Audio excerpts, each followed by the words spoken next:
कर्मण्येवाधिकारस्ते मा फलेषु कदाचन मा कर्मफल हेतुर्भूमा ते संगोत्सु कर्मणि।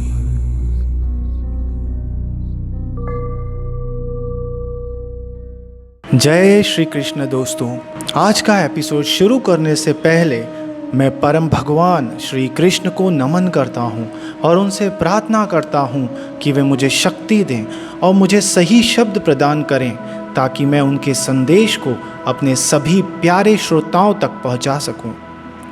अपने पिछले एपिसोड में हमने चर्चा करी थी कि किस आधार पर भगवद गीता की स्थापना की गई है और हमें पता चला कि हम भगवद गीता के 18 अध्यायों को 3 भागों में विभाजित कर सकते हैं और उसी के अनुसार समझ सकते हैं। तो आइए शुरू करते हैं पहला 1/3 हिस्सा। अध्याय 1 की शुरुआत हस्तिनापुर के अंधे राजा धृतराष्ट्र से होती है, जो कौरवों के पिता हैं।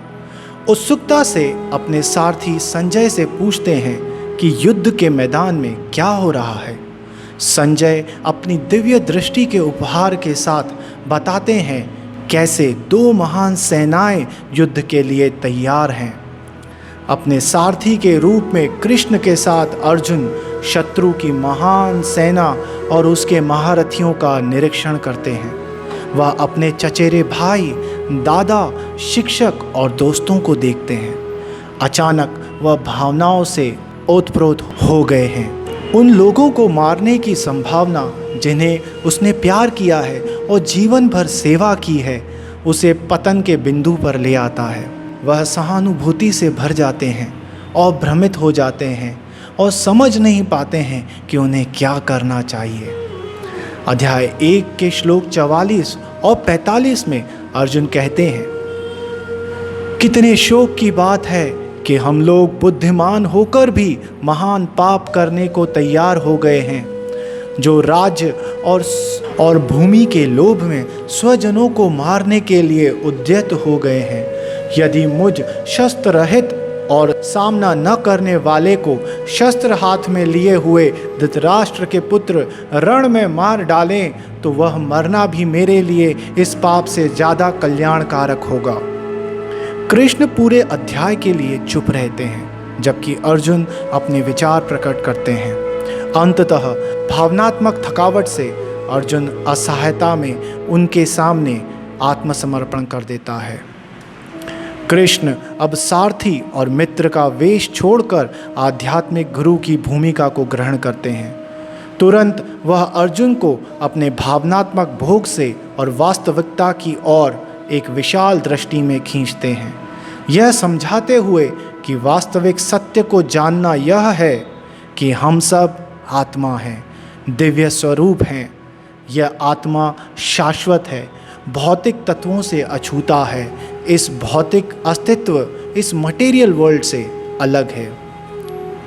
अध्याय 2 के श्लोक 20 में श्री कृष्ण कहते हैं, यह आत्मा किसी काल में भी ना तो जन्म लेता है न मरता है, तथा न यह उत्पन्न होकर फिर होने वाला ही है, क्योंकि यह अजन्मा है, नित्य है, सनातन है और पुरातन है। शरीर के मारे जाने पर भी यह नहीं मारा जाता। इसी को आगे समझाते हुए कृष्ण कहते हैं, चाहे बचपन हो या वृद्धावस्था, आत्मा अपरिवर्तनीय है। जिस प्रकार हम प्रतिदिन वस्त्र बदलते हैं, उसी प्रकार आत्मा भी नए शरीरों को त्याग कर उन्हें सुशोभित करती है।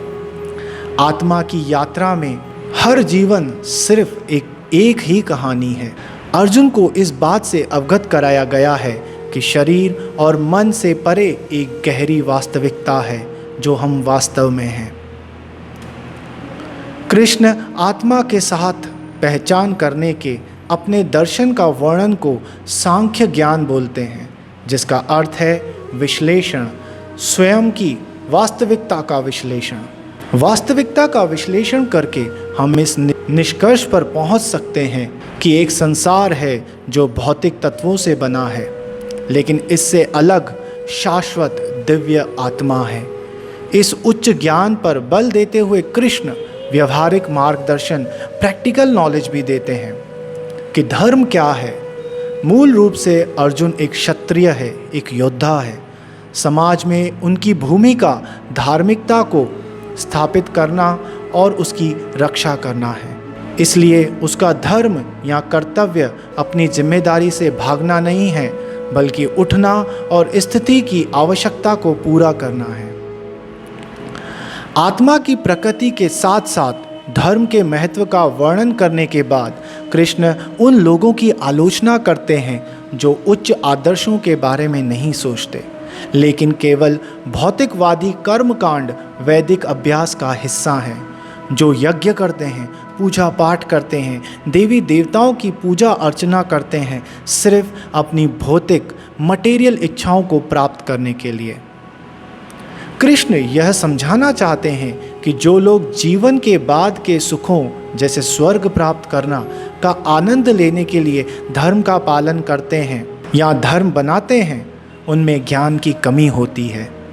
जीवन और आध्यात्मिक खोज का उपयोग भौतिक सुखों को पार करने के लिए किया जाना चाहिए, न कि दूसरे जीवन में इसका आनंद लेने के लिए। वैराग्य और साथ ही अपने धर्मी कर्तव्य, ड्यूटीज़ और रिस्पॉन्सिबिलिटी का पालन करना ही संपूर्ण गीता में सबसे महत्वपूर्ण विचारों में से एक है, और भगवत गीता इसी के लिए आधार प्रदान करती है। कृष्ण इसे कर्म योग बतलाते हैं। अध्याय 2 के श्लोक 47 में श्री कृष्ण कर्म योग को समझाते हैं। हे अर्जुन, तेरा कर्म करने पर ही अधिकार है, इसके फलों पर नहीं। इसलिए तू कर्मों के फल के बारे में मत सोच और तुझे कर्म करने में भी आसक्ति ना हो। कर्मयोग का सार यही है कि हमें उन कर्मों के फल की आसक्ति, पर्सनल इंटरेस्ट के बिना संसार में कर्म करना चाहिए। इसके लिए व्यक्ति को इंद्रियों पर काबू पाने की आवश्यकता होती है। जैसे कछुआ अपने अंगों को अपने अंदर समेट लेता है, वैसे ही हमें अपना ध्यान बाहरी दुनिया से हटाने की ज़रूरत है। कृष्ण बताते हैं कि यह हमारी फल पाने की इच्छा ही है जो हमारे मन को समुद्र में नाव ले जाने वाली हवा की तरह हमारे मन को दूर ले जाती है। हमें मैं और मेरा की इस भावना को दूर करना होगा और इस तरह अपने आप को अपने भीतर केंद्रित करना होगा। लेकिन भीतर जाने का मतलब दुनिया से दूर हो जाना या अपने कर्तव्यों को छोड़ देना नहीं है। कृष्ण बताते हैं कि कर्म ही जीवन है, हम इससे बच नहीं सकते। हमें अपने शरीर को बनाए रखने के लिए भी कर्म करने की आवश्यकता है। हमारा श्वास लेना छोड़ना यह भी एक कर्म ही है।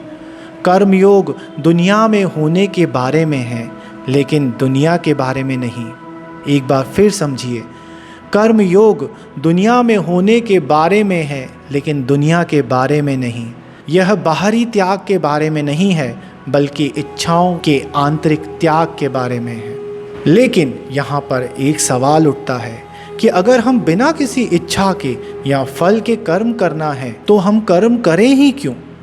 ना कुछ कर्म करेंगे ना फल की इच्छा होगी।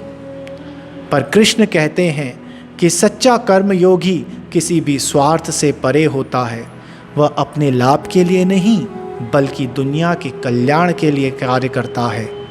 गीता इसे लोक संग्रह कहती है। यह बिना शर्त निस्वार्थ क्रिया अहंकार से बेदाग होती है।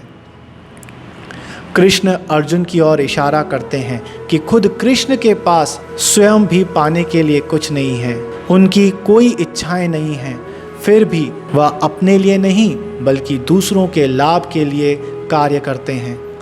अज्ञानी व्यक्ति मैं और मेरा की अपनी भावना से मोहित होकर मानते हैं कि वे खुद ही वह काम कर रहे हैं। लेकिन एक सच्चा कर्मयोगी इस वास्तविकता को देखता है कि सभी कर्म प्रकृति और स्वयं के दायरे में होती है। आत्मा को इसका कोई स्पर्श नहीं करता है। पर जो हमारी इच्छाएं हैं इसे देखने में असमर्थ हैं। यह आग से निकलने वाले धुएं की तरह हमारी दृष्टि को धुंधला कर देता है। इच्छाएं हमारी इंद्रियों, मन और बुद्धि पर आक्रमण करती हैं, पर हमारा लक्ष्य योग के माध्यम से खुद पर विजय पाना है। प्रिय श्रोताओं, हम इस कड़ी में यहीं रुकते हैं। यह अध्याय 1 से अध्याय 6 के सारांश का भाग 1 था। हम इसे अगले कड़ी में जारी रखेंगे, भगवद गीता के अध्याय 1 से अध्याय 6 के सारांश के भाग 2 में। तब तक के लिए मुझे इजाज़त दीजिए। सुरक्षित रहें, स्वस्थ रहें और पवित्र नाम का स्मरण करते रहें। हरे कृष्ण।